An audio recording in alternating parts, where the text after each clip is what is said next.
America fixes the world, but who fixes America?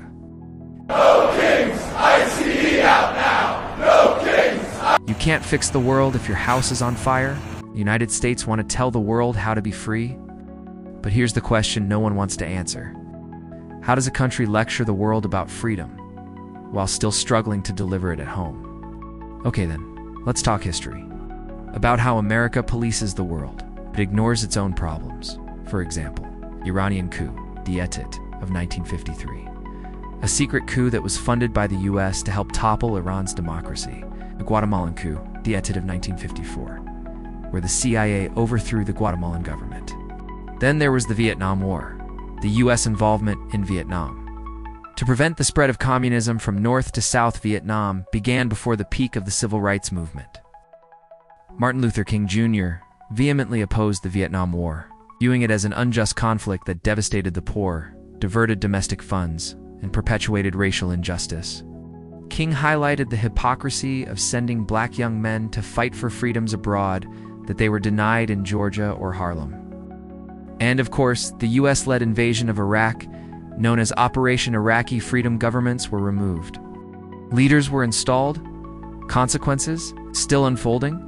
Critics argue these actions have sometimes destabilized nations, supported authoritarian regimes, or caused long-term consequences still felt today.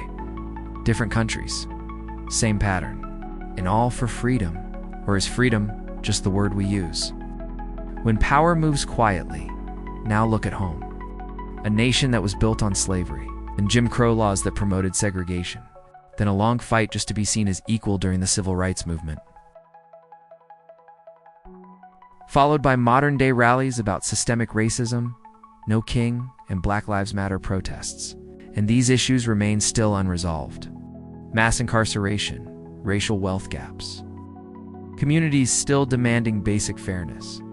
The narcissistic and arrogant United States government wanting to control and tell other countries what they need.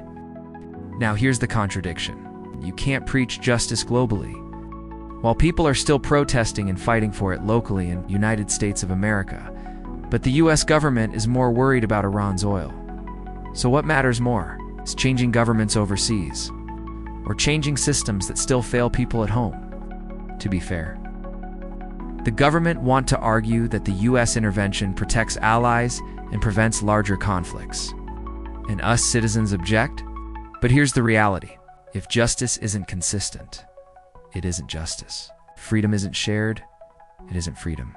So again, who fixes America before changing the world? Should a country prove it can change itself?